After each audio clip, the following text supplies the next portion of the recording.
हजार बार बोला भी है।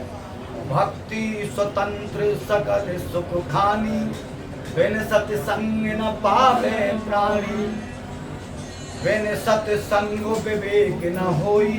केवल मन और बुद्धि तक सीमित रहेंगे। ये कहाँ तक? मन और बुद्धि तक। इससे ऊपर विवेक प्रकट नहीं होगा। बिन सत्संग विवेक न होई, राम कृपा बिन सुलभ न सोई। अब मोए भा भरोसे हनुमंता, बिन हरु कृपा मिले नहीं संता।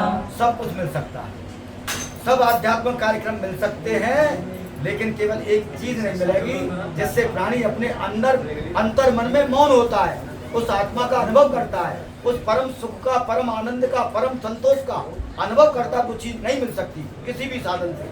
क्यों नहीं मिलेगी? क्योंकि हमारा विवेक नहीं जागा है। विवेक को जगाने वाला कौन है? सत्संग। क्योंकि सत्संग की महिमा का वर्णन एक बार हमारे वशिष्ठ जी, भैया वशिष्ठ जी और विश्वामित्र जी में थोड़ा सा अपने उसको लेकर के, साधन को लेकर के और थोड़ी वार्ता हो गई, और उसको हम विवाद नहीं कह सकते, वो एक बात है। अब विश्वामित्र जी बहुत बड़े विशेष तपस्वी थे, विशेष तपस्या में लीन थे, लेकिन वशिष्ठ जी सत्संग के प्रेमी थे। बस गुरु की वाणी, संतों की वाणी, उसी के आधार से अपने जीवन का और मतलब अंतर्निष्ठ भाव प्रकट हो रहा था। अंदर की यात्रा चल रही थी। जो सत्संग से अंदर की यात्रा जल्दी होती है। जो ध्यान कराते हैं, मेडिटेशन कराते हैं, अनेकों प्रकार के योग कराते हैं, वो बिना करे ही सत्संग से ध्यान लग जाता है, सत्संग से लग जाएगा।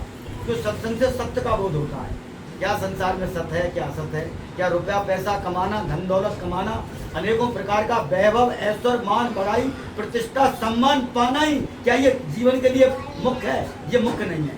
मर जाएगा आदमी, उसके साथ ही उसकी प्रतिष्ठा चली जाएगी, उसी के साथ उसका धन चला जाएगा, उसी के साथ उसका जो भी कुछ संसार से वैभव लिया है, धन दौलत संपत्ति, कंचन, कामनी, कीर्ति।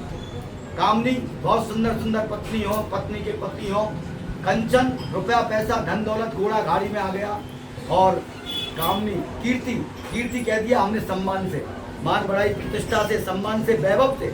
ये बहुत वैभव है। 10-10, 20-20, 50-50, 100-100, 1000-1000 लोग स्टंगल लेकर के पीछे रहते हैं, और बहुत अच्छा राजाशाही ठिकाना है, लेकिन नहीं, इसका संबंध केवल शरीर जब तक है और संसार जब तक उसके लिए है। शरीर खत्म होने के बाद एक मट्टी राख बन जाती है, वो सारा संसार का सुख गायब हो जाता है। इसलिए नहीं, हमको वो आनंद चाहिए, हमको वो सुख चाहिए। करोड़ों बार जन्म लें, लेकिन करोड़ों बार के जन्मों में हमें अखंड भगवान के नाम की स्मृति और भगवान के नाम का प्रेम बना रहे। और जब तक बना रहे, जब तक हमें भगवान के चरणों का पूर्ण अनुराग ना हो, भगवान के चरणों की भक्ति हमारी पूर्ण नहीं हो, उसी के लिए सत्संग रखा। तो वशिष्ठ जी बोले कि ठीक है जी। वशिष्ठ जी बोले ठीक है, ये तो आप अपने आप को महान बन रहे हो, मैं तो नहीं हूँ महान, लेकिन ठाकुर जाने के कौन का साधन बढ़ा, कौन का छोटा। बोले ठीक है,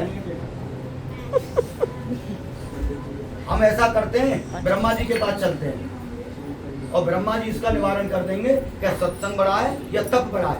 तप वही है, एक पैर से खड़े हो गए, गंगा जी में खड़े होकर के तपस्या कर रहे हैं, 3-3, 6-6 महीने तक भूखे रह करके तपस्या कर रहे हैं। केवल अन्न त्याग दिया, केवल जल और वायु और पेड़ पत्तों का ही आहार कर रहे, जो माता उन्होंने किया था, पार्वती जी ने भगवान भोलेनाथ को प्राप्त करने के लिए। अन्नपूर्णा नाम जब ही उनका पड़ा जब पत्ते भी चबाने लगी भाई, और कुछ नहीं।